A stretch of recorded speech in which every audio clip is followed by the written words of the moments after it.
Muy buenos días a todas y a todos. Nuevamente soy el Padre Nicolás, desde aquí, desde Jutiapa, Guatemala, en este lunes 25 de mayo, día especial para mi pueblo en Argentina, ya que es el día patrio de la Revolución de Mayo, el camino hacia la independencia.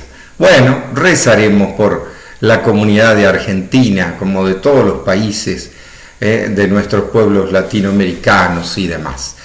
Pero nosotros estamos más que nada en tiempo pascual profundizando los hechos de los apóstoles, porque son el crecimiento de nuestra iglesia, de cómo se fue expandiendo a través de la misión la iglesia, principalmente en los viajes de Pablo. Este es el segundo viaje de Pablo, y para ubicarnos está en Corintios. Y nos dice así en este texto de hoy: mientras Apolo estaba en Corinto, Pablo viajaba por el interior hasta llegar a Éfeso.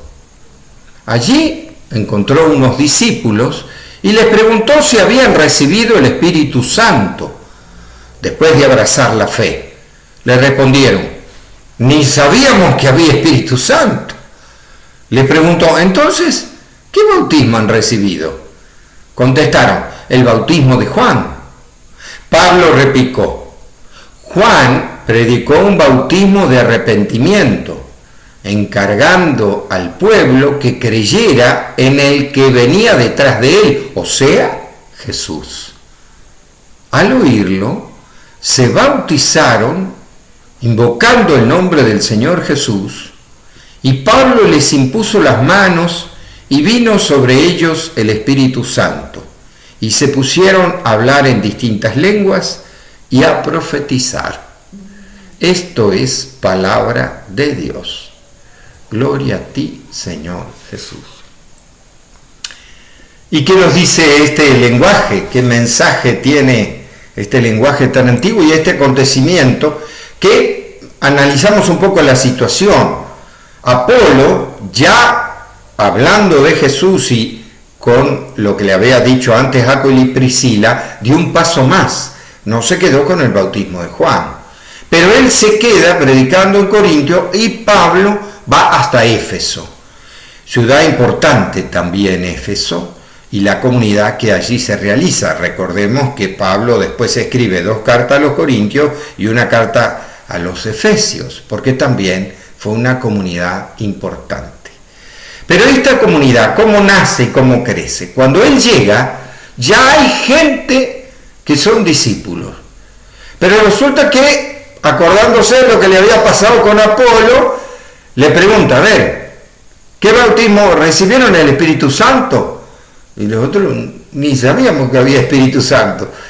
Entonces Pablo se da cuenta, lo que está poniendo acá también Lucas al escribir los Hechos de los Apóstoles, que la predicación de Juan el Bautista había trascendido las fronteras de Israel y había llegado hasta Asia, en donde, aún siendo de otras culturas, fíjense, misioneros, discípulos de Juan el Bautista, también misionaron en otras comunidades y anunciaron el bautismo de Juan, de que esperaba la conversión. Pero bueno, acá Pablo dice: no, pero hay un paso más que ustedes tienen que dar, porque un paso fue de conversión, el de Juan, pero ahora hay otro, porque Juan anunció lo que venía después, que era Jesús, y Jesús da esto que es el Espíritu Santo. Esta gente, fíjense que tenía una apertura en su corazón, no se quedó emperrado: no, nosotros tenemos el bautismo de Juan. No, recibieron el mensaje de Pablo y dice: bueno, pero entonces ¿qué tenemos que hacer?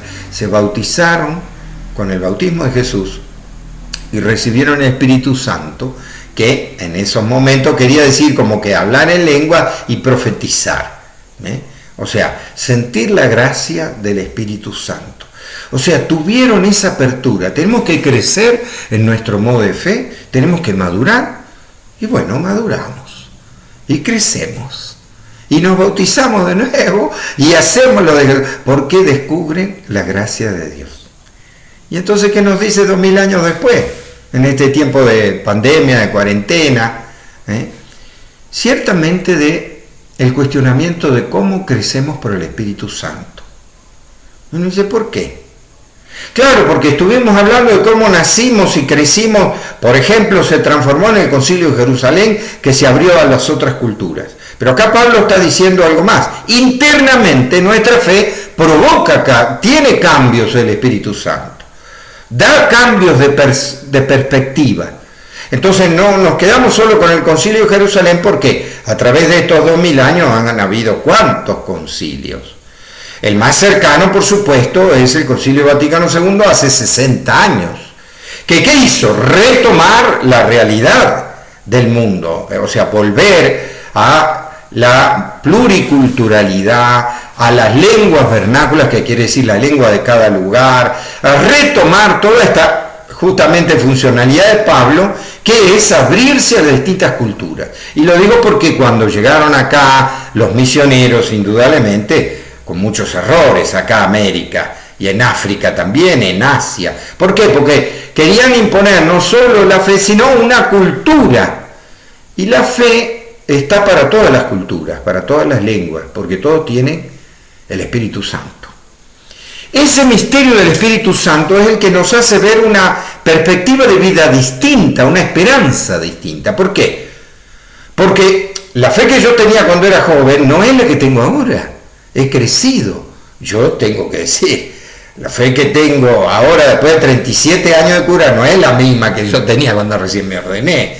Porque no tenía la perspectiva de la amplitud cultural, de tantos misterios que he descubierto en la selva con los indígenas, o en lugares así de dolor, en la guerrilla colombiana, en la guerra de Ecuador y Perú, digamos, lugares de mucho intenso dolor, pero que me abrieron el horizonte de fe.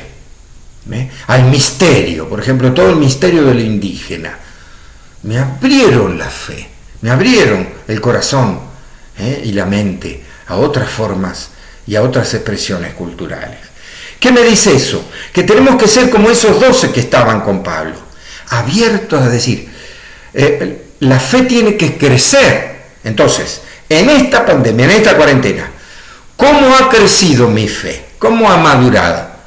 Yo no puedo negar, he crecido enormemente. Y eso me llena de alegría. ¿Por qué? Porque me da un sabor de decir, una adversidad me hace crecer más. Por ejemplo, este video que estoy haciendo y cómo me estoy comunicando con ustedes, a los lugares y países que les pueda llegar. ¿Y por qué? Porque yo no lo hubiera hecho si no hubiera sucedido este acontecimiento. Y ahora veo la riqueza de transmitir el espíritu de Pablo, de cómo nacimos como iglesia, con esta comunicación. ¿Ves? Entonces, ¿qué? Es maravilloso. ¿Por qué? Porque me dice, en este mundo que se va recreando, ¿cómo tengo este desafío de abrir la buena noticia? De ver en mis raíces, de ahondar y profundizar en mis raíces, y de ahí florecer en la misión. ¿Por qué? Porque hoy estamos globalizados, estamos con los medios de comunicación. Bueno, son los desafíos nuevos. Los desafíos que me llenan de esperanza de un mundo nuevo. ¿Cómo no? Tanto que hablamos, por ejemplo, de la Laudato Si. Hace 20, 30 años sería imposible haber pensado en una carta, una encíclica así. Y hoy, al contrario, a 5 años la estamos reviendo. Cómo tenemos que cuidar nuestra madre tierra, cómo nos tenemos que cuidar todos. Esta pandemia nos ha hecho ver, todos estamos en el mismo mundo, no importa qué países, todos tenemos las mismas situaciones. Y entonces, a ver, ¿cómo crecimos en este paso? ¿Y cómo vamos a hacer al abrirnos, ¿no es cierto?, después de la cuarentena? ¿Qué se va a dar tarde o temprano? Pero qué esperanza hermosa que nos deja a una maravilla de vida, de saborear la vida, de que hay que pelearla gambeteando como el río que vive sin estancarse. Hermosa experiencia de crecimiento hemos tenido en este tiempo. Que Dios los bendiga, en el nombre del Padre, del Hijo y del Espíritu Santo. Amén.